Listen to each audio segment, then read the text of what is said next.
तत्रोपाय सहस्राणां मयं भगवत उदितः यदीश्वरे भगवती यथा यैरंजसा रतिः।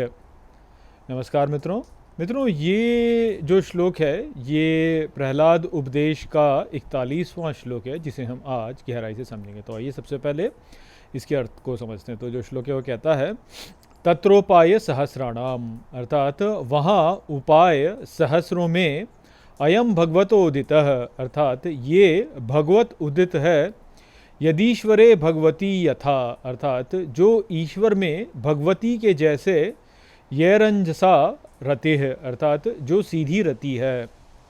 तो यहाँ पर प्रहलाद महाराज कहते हैं कि जो उपाय हैं मन के प्रवाह को रोकने के लिए, जिसके विषय में उन्होंने पिछले श्लोक में कहा था कि योग मन के प्रवाह को रोकना है, तो वो कह रहे हैं कि उसके उपायों में यहाँ पर जो मुख्य उपाय है वह भगवत उदित उपाय है, जो कि ईश्वर में भगवती के जैसे सीधी रति है। अर्थात जो ईश्वर में प्रेम की भावना है, वो भावना जो है वह मन को रोकने का सबसे कुशल उपाय है। वो यहाँ पे प्रहलाद महाराज कह रहे हैं।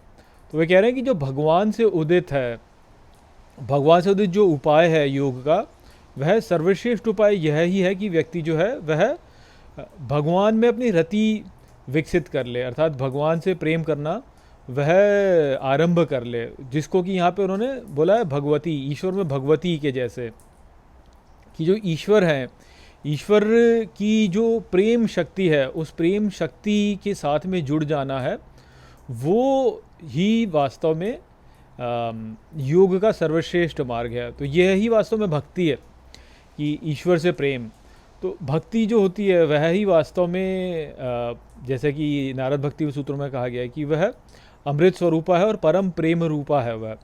तो उसी विषय में यहाँ पे प्रहलाद महाराज कह रहे हैं कि जो ईश्वर में भगवती जैसी जो सीधी रति है, तो जैसे आप देखिए कि भगवान कृष्ण है, तो भगवान कृष्ण से सर्वाधिक प्रेम करने वाली जो हैं वह राधा जी हैं, श्रीमती राधा हैं। तो वह सर्वाधिक प्रेम करने वाली, तो वो कृष्ण भगवान हो गए, तो राधा जो है वह भगवती हो गई।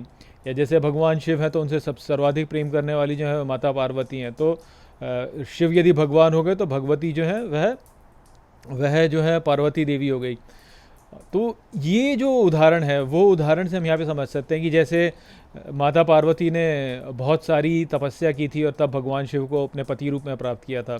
ठीक इसी प्रकार से जो व्रज की गोपियाँ हैं उन्होंने साधन किया और फिर उन्होंने ये प्रयास किया कि वह भगवान कृष्ण को पति रूप में प्राप्त कर सकें। तो ईश्वर में भगवती जो है वह वाला भाग है और वह ही वास्तव में रति है।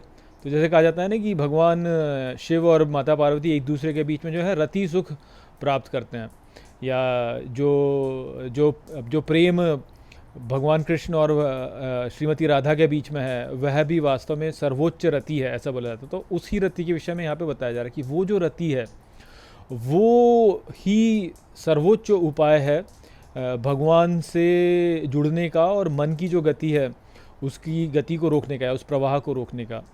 तो वो यहाँ पे बताया गया है। इसको और गहराई से अगले 2 श्लोकों में बताया जाएगा, जिसको हम आगे के श्लोकों में समझेंगे। यहाँ पे केवल इतना ही संदेश था।